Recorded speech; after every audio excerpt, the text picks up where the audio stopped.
So I want to ask us to challenge this basis of the personal being political, and to also think about how else we might be political. We might move from our personal experiences, but we might want to be attentive to other experiences we have not had. And we may especially be wanting to attend to what we call, in the theoretical language, the subaltern.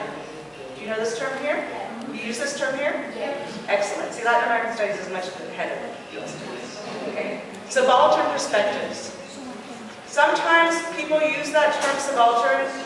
They take it from Antonio Gramsci, primarily. And the first, and the feminist from whom we take this term is Gayatri Spivak. I was supposed to introduce myself a little bit, and I will say that Gayatri Spivak was one of my most favorite teachers. He's not getting it. The name again? El nombre es Gayatri Spivak. Gayatri Spivak. Okay, Gayatri Spivak. But Chakraborty is her Indian name. Spivak is the man she married. Okay. She used the term subaltern to mark that which we cannot see. Therefore, she wrote a very famous essay some years ago, maybe 20 years ago now or more, called "Can the Subaltern Speak?" With a question. You read this? You read this article? Excellent students, I love this. So as you know, many people are confused by this article. They think that she meant to say that the subaltern is not able to speak. Is this what she meant? No. No. What she meant is that the dominant do not allow the subaltern to be heard. And that it is our job, especially in the university, as the dominant, to make it possible to even begin to approach a conversation with the subaltern. With the notion that the subaltern space will not be permanent, but only temporary.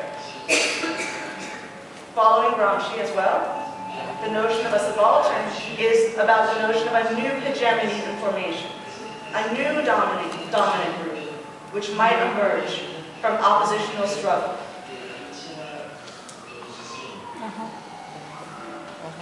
Are we okay in the transition?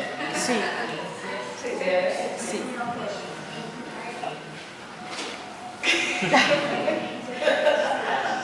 So, I mentioned Spivak because in Angela's historical overview, she talked about the assumption of the term Third World Women's Alliance as the name for the organization, which was once called Black Women's Alliance. And this was a group of Black women, but wanting to be in solidarity with other struggles around the world. And this is the feminism that I think we are both closest to. That which thinks about multiple struggles and tries to be attentive to struggles that we do not know as well. So therefore, we are also here very much to learn and to hear from you.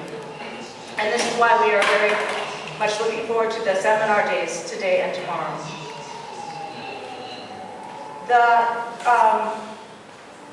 The notion of the Third World as a name for struggles in the United States has disappeared, mostly because it seemed also a kind of colonial practice, after all.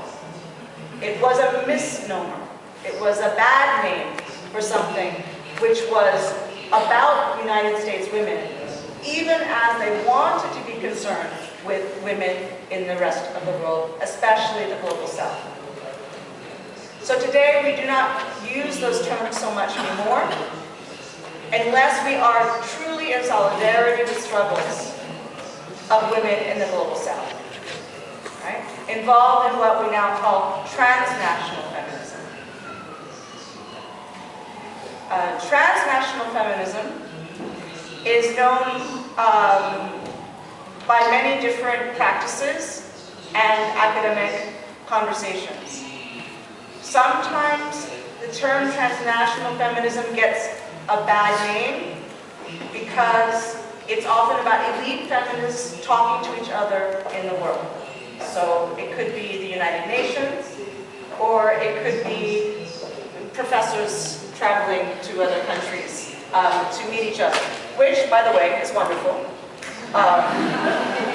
However, it's not exactly the same as the activist work that happens with people who are not always so free to travel, right? Where the struggle to represent their concerns is much more difficult. So I wanted to begin with some of these cautionary notes because we are, of course, wanting to celebrate Black feminism, and of course I am very proud to come from a tradition which includes such extraordinary women who transformed, certainly the United States, but I think also in many ways, many parts of the world. But at the same time, I want to be a learner, I want to be a listener, I want to be of use in making conversations that are the more difficult ones to have. I won't speak about this today, but the conversation that is most difficult now to have, that I will speak about on Friday, is one concerning religion and religious difference, specifically Muslim-Christian differences, which are at the center of political problems in the United States and, of course, increasingly around the world. Those differences are not only differences, as I will explain on Friday, of different religious practices, but they are also differences in the definition of what is secular. There are different cultures of secularism attached to different communities. And these are primarily the cultures that are at odds with each other. Not mostly the religious, very religious communities that are often quite segregated from government practices and other kinds of work. Following me? Okay, so Friday we'll hear more about that. Today I want to say a little bit more, and I want to follow a practice which we have of naming our ancestors. I think you may have a similar practice. So these are not my blood ancestors, but my Black feminist ancestors. So you can hear some other names. And maybe you can tell me when you recognize these names, and then I will also know when you don't. And therefore, I will try to emphasize some of the ones you don't know, so you can learn about some people that you have not heard about before. As I mentioned before, I learned about